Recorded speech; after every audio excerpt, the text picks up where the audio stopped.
తెలంగాణ రాష్ట్రం ఇచ్చిన కాంగ్రెస్ పార్టీ ఇప్పుడు మళ్ళీ గమనించండి, ఇది తెలంగాణ రాష్ట్రం ఇచ్చిన కాంగ్రెస్ పార్టీ ఇప్పుడు నీకు చిల్లర పార్టీ అయిందా? Question mark కేటీఆర్కి.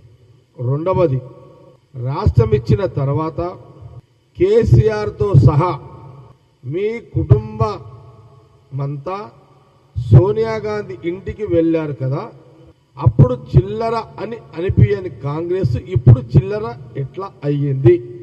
కేటీఆర్కి ప్రశ్న.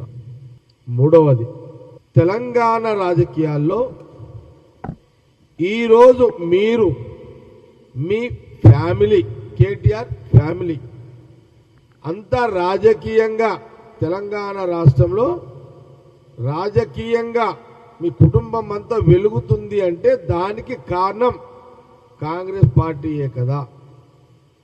ప్రశ్న కేటీఆర్కి. నాలుగవది,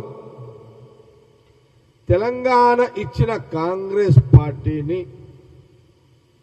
థర్డ్ క్లాస్ పార్టీ అంటావా? నీ మాటలు చూశాక తెలంగాణ ప్రజలకు అర్థమైంది వీళ్ళు క్యారెక్టర్ లేనోళ్ళు అని.